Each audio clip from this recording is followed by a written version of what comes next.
Muy buenas noches a todos, un martes más a Observatorio COVID en su casa, en 11 Televisión, el programa en el que, como saben, hablamos sobre pandemia, sobre la COVID, sobre las vacunas y sobre todo lo que tiene que ver con esta enfermedad y esta situación que comenzó hace más de 2 años y que ya está en proceso de salida, pero no solo de COVID, sino evidentemente en los últimos meses, semanas, hemos estado hablando ya más de otras cosas, aparte de COVID, pues por ejemplo sobre la hepatitis, sobre la viruela, sobre las posibles causas o efectos que puede tener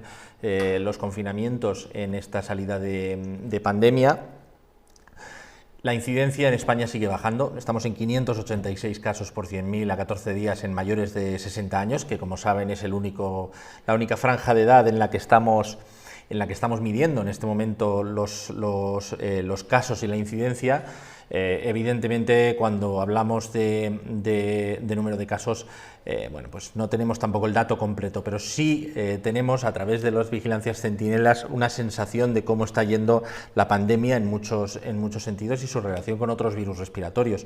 En ese sentido, la incidencia sigue bajando desde principios de mayo.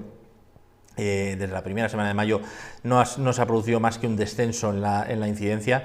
Cuando hablamos de hospitalizaciones, la realidad es que nunca ha habido un exceso de hospitalizaciones lo suficientemente importante. Sí que la séptima ola provocó una pequeña subida, como podemos ver, pero nada que sea alarmante, y muchísimo menos en los ingresos en las UCIs, y ya los fallecimientos pues no quiero ya contar. Si comparamos la situación con el resto de infecciones respiratorias, lo que llamamos la incidencia semanal de las IRAS, o las IRAG, que serían las enfermedades respiratorias que incluyen tanto el COVID como la gripe y muchos tipos de gripes además, y otros virus respiratorios como el sincital, también en adultos y en los bebés. Vemos cómo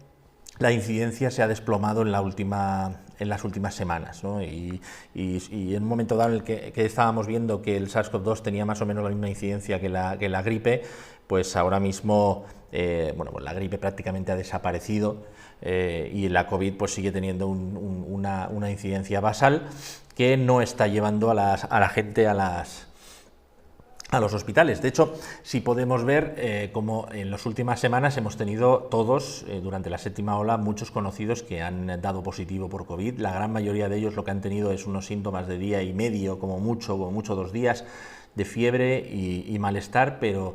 nada que pueda poner en peligro la vida de muchas personas. De hecho, una de las cosas que llama la atención es como algunas personas, tanto algunos sanitarios como algunos periodistas, que están todavía empeñados en mantener las medidas de COVID, hablan de que ha habido un exceso de mortalidad en la séptima ola de 4.000 personas, como si fuera una barbaridad, cuando podemos ver en el gráfico del MOMO, del Observatorio de Mortalidad, como durante el mes de abril y mayo efectivamente ha habido un exceso de mortalidad de 4.000 personas, pero teniendo en cuenta que estamos hablando de 60 días y que al día en España mueren en torno a 1.200, 1.300 personas, sí estamos hablando de excesos muy pequeños, y sobre todo en comparación con olas anteriores, ¿no? Digamos que son excesos normales en épocas de epidemia gripal, ¿no? Anual de todos los años. Entonces eso se puede ver bastante bien utilizando los gráficos de exceso de mortalidad del MOMO. Evidentemente los números gordos no estamos acostumbrados a verlos, y se nos puede engañar fácilmente con ese tipo de números, ¿no? Pero al fin y al cabo la realidad es la que es, y que ahora mismo la COVID es una enfermedad más, como el resto de las enfermedades respiratorias, que no está provocando, gracias a la gran vacunación de la gente, un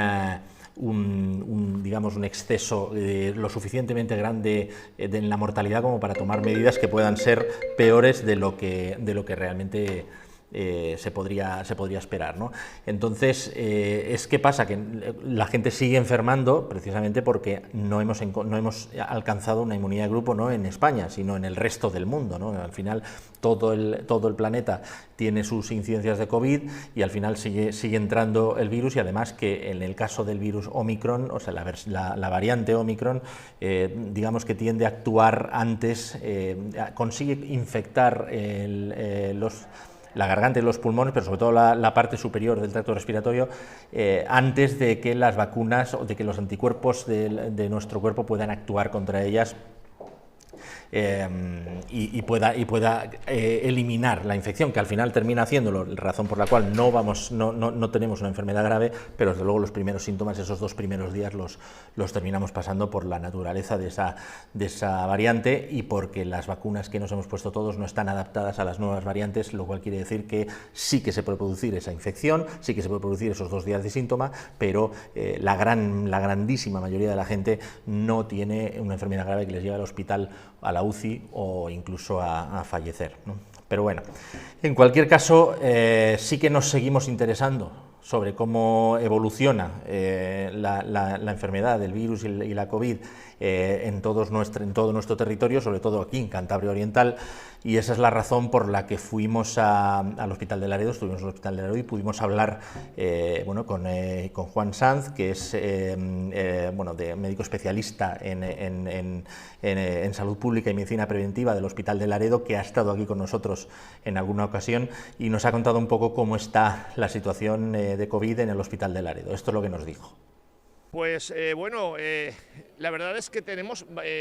para lo que veníamos teniendo, un número de pacientes relativamente alto. Yo creo que teníamos ayer unos 12 o 13 pacientes ingresados, que es bastante comparado con lo que hemos ido teniendo de unos meses a esta parte, porque bueno, la sensación general a nivel de la población era que la pandemia se ha acabado, y yo creo que la pandemia no ha acabado. Todavía tenemos contagios, afortunadamente no son tan graves, afortunadamente pues bueno, pues los casos que se producen se recuperan la gran mayoría, sigue afectando de forma grave, y los más graves son las personas mayores o las personas que tienen alguna enfermedad concomitante. Pero bueno, yo creo que todavía nos queda algo que recorrer. Bueno, yo no soy un clínico, pero yo creo que bueno, eso tiene que estar controlado por un profesional. Estas personas que tienen sintomatología, cuando se van de alta, cuando ya no tienen síntomas graves, yo creo que no deben dejar de ser seguidos de alguna manera. Si tienen problemas, yo creo que se les debe estudiar, deben ir a su médico de atención primaria o a su especialista si le estaba tratando, y ver lo que hay, porque sí que es cierto que hay personas que, bueno, pues que desarrollan algunas patologías que se cronifican, y pues esto hay que ver hacia dónde evoluciona. No hay ninguna en concreto, yo creo que cada caso hay que valorarlo individualmente y bueno, en función de eso pues hacerlo lo que se tenga que hacer, aunque sí que es cierto que uno de los problemas más frecuentes estaba siendo la cronificación de lesiones pulmonares, pero bueno, hay que ver un poco la evolución. Ha habido otras personas que no han recuperado el gusto o el olfato, ha habido pues diferentes maneras, entonces pues estas personas tienen que ser seguidas para ver si se les puede ayudar. Claro, aunque no tengamos un tratamiento, yo creo que bueno, cuanto antes le detectemos, por lo menos lo que vamos a conseguir es que la cadena de transmisión se corte de alguna manera. El tratamiento va a ser el mismo y va a depender luego del resultado un poco de las características del propio paciente, pero bueno, si conseguimos cortar la cadena de transmisión, porque esa persona ya le avisamos que tenga cuidado, que vaya con mascarilla, aunque ahora ya no hay aislamientos y demás, pues bueno, por lo menos podremos intentar contribuir un poco a controlar la pandemia.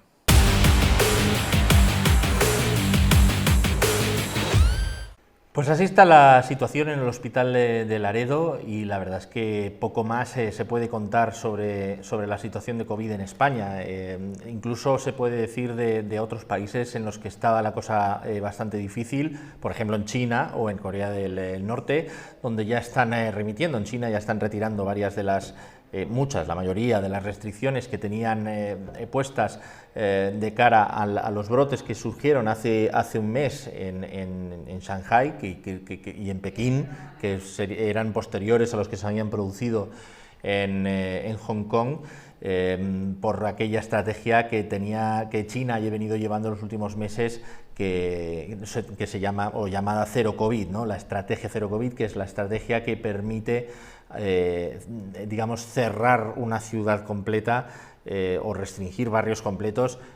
con 1, 2, 3 casos de COVID, simplemente para mantener la incidencia de COVID a cero, pero ya hemos hablado muchas veces de lo malo que es esto para controlar la enfermedad y lo difícil que sería hacerlo de manera efectiva, teniendo en cuenta todos los países, el resto de países que han decidido convivir con el virus. No puedes tener tus fronteras cerradas de por vida y tener este tipo de controles y cerrar tu comercio, tu transporte durante semanas cada vez que encuentras un caso de una enfermedad que va a estar conviviendo con nosotros a lo largo del planeta.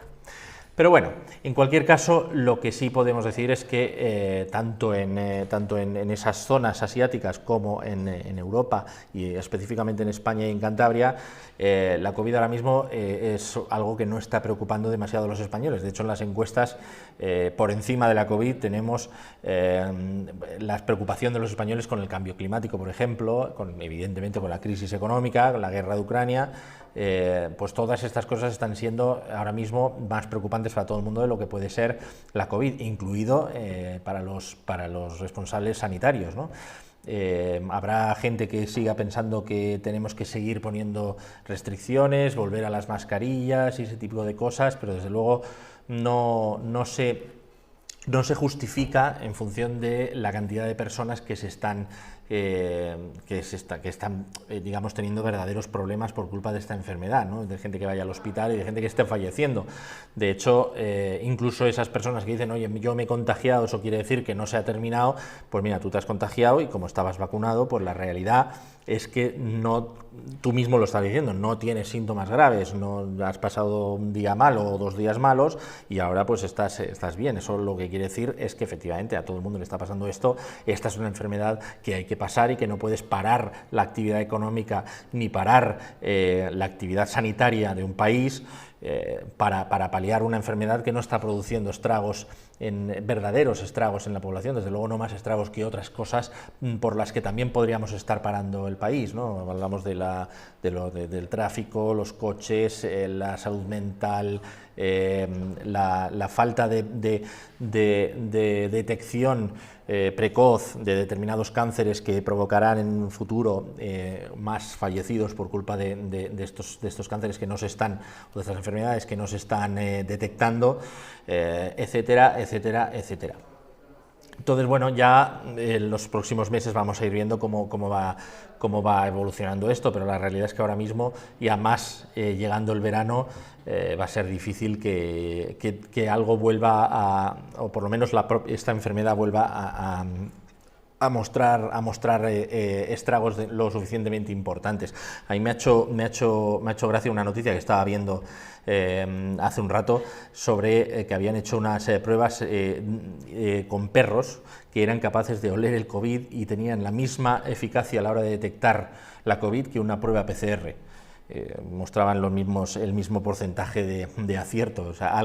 vamos a ir avanzando en esta enfermedad. También todas las investigaciones que se están haciendo con los antivirales, todas las investigaciones que se hacen con aquellos medicamentos que permiten que las pocas personas que vayan al hospital lo pasen mejor y no acaben falleciendo, pues todas esas investigaciones, más las nuevas vacunas que tienen que llegar adaptadas a las variantes. En España tenemos, por cierto, como hemos dicho desde hace meses, que tenemos en fase C la vacuna nacional, la vacuna de IPRA, que como saben se basa en una recombinación de proteínas y que debería salir, y que eso nos va a permitir tener pues un fabricante patrio que nos hará más fácil la labor de seguir vacunando a las personas recurrentemente según lo vayan necesitando. Entonces, bueno, todo esto es un compendio, lo que tenemos que hacer de cara a que en el futuro no vuelva a pasar lo mismo. No veo que se esté haciendo lo mismo en cuanto a temas de reestructuración de la sanidad, donde la COVID digamos que ha ayudado a darnos cuenta de que la sanidad española está en una situación muy, muy delicada por la falta de médicos, por la falta de recursos y por la ausencia de personal que pueda encargarse de bueno, por ejemplo, de hacer de médico de familia en los centros de salud. Bueno, pues en general la atención primaria en España está bastante en peligro y veremos en los próximos años cómo va evolucionando, pero la realidad es que ahora mismo el mayor reto de la sanidad española es ver cómo hacemos para que en los próximos años siga existiendo una atención primaria de calidad en este país. Bueno, en cualquier caso, yo en las próximas semanas seguiremos informando sobre todo lo que tiene que ver con el COVID, pero también con otras enfermedades y con todo lo que tiene que ver con la salud. Así que, bueno, pues manténgase aquí. Si de alguna manera pasa cualquier cosa, pues aquí es donde les vamos a informar y donde les vamos a explicar todas las vicisitudes que podamos irnos encontrando. Así que, bueno, el próximo martes, como siempre, estaremos aquí. Cuídense y, bueno, nos vemos el próximo martes aquí en su casa, en 11 Televisión, en Observatorio COVID.